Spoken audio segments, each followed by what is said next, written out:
What does it mean to be in a healthy relationship? Why are healthy relationships in our lives so important? Today, this idea is foreign to our culture and even the mainstream mental health profession. I'm your host, Dr. Rich Hoffman, and on this episode of Ask Christian Counseling Associates, join me to discuss these questions and more topics with our guest, Pastor Carmen Chulo from Butler, Pennsylvania. Welcome to the podcast, Carmen. So tell me a little bit about your background and what you're passionate about in the ministry that you do. You're a lead pastor at Trinity Presbyterian. What I'm passionate about is relationships. I have a hard time when relationships fail, when relationships fall away. A relationship just separates, even if it's moving out of town or to another job. I grieve that every time. There's a part of me that longs for the person because I enjoy the relationship. I value relationships, I think, more than anything else.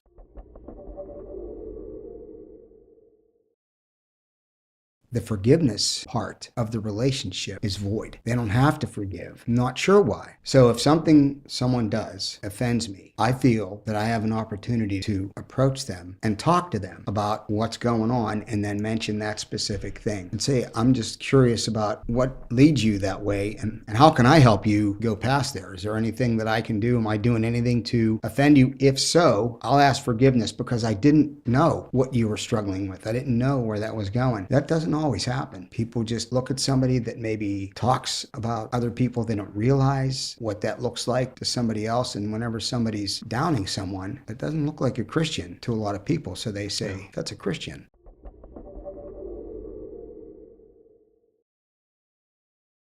I grew up Catholic, so I was steeped in a bunch of catechism, but the word that I mentioned to you earlier is the word that brings me to where I am, and that is that I didn't realize that there was a relationship along with all that teaching.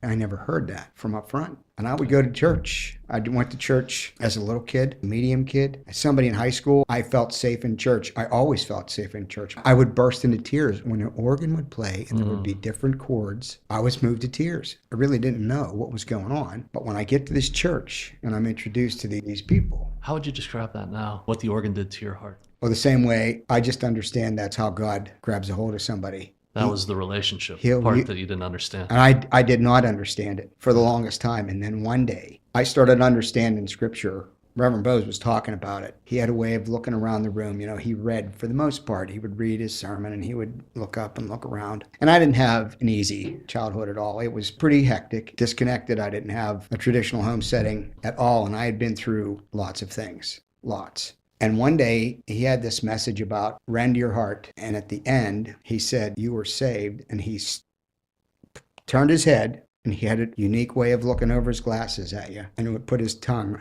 right in the top of his lip. And he goes, you were saved and saved for a purpose. And I was looking at him and I said to my wife, who was sitting right next to me, is he looking like right at me or what? And she goes, it looks like he is. So then I was like, oh no.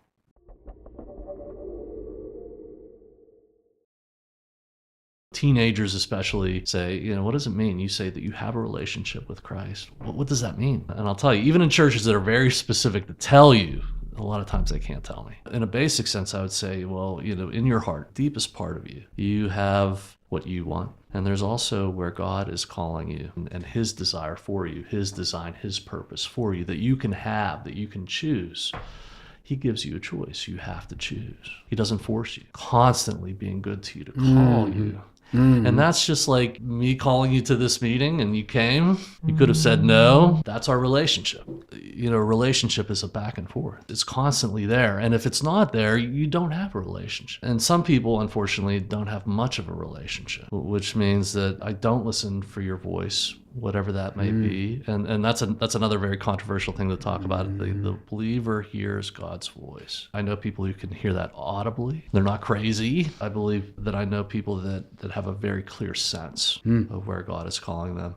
That's a big deal here. That's a big deal about how you deal with something troubling in your mind that has rooted itself to the point where it can make you sick. The answer is pulling back from that and going deeper into who you are and to where God is in your life.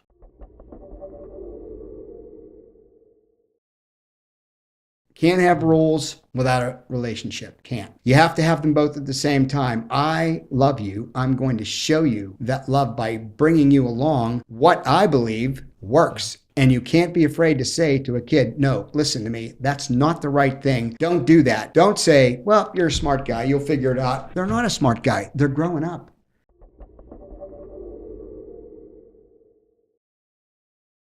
Seven years prior, we lost a granddaughter. So I'm able to look at somebody in the eye and say, I know you hurt, and I know this is hard to take, but you have to let something go. And that letting something go is to hold on to the anger that you feel because you're hurt. Something has to be forgiven. And sometimes it's me. I hold myself to a high standard on way too many things. God, I need to let go of this. I need to let go of it. Me, as a Christian, can say, help me let go of this. The only thing that gives me peace in that is whenever I read scripture, is whenever I understand that the person that I'm reading about has gone through exactly what I've gone through. And I understand where God leads them. And so in all of that, I pull myself down to a level. Do I like to talk about that? Will it bring me to tears? Most likely does. I try hard not to talk about it. You got to bring it out, though. But listen, it has changed everything about the way that I speak with people, because I no longer can stare. I can no longer make eye contact as long as I used to in church with somebody, because if I see them start to get teary-eyed,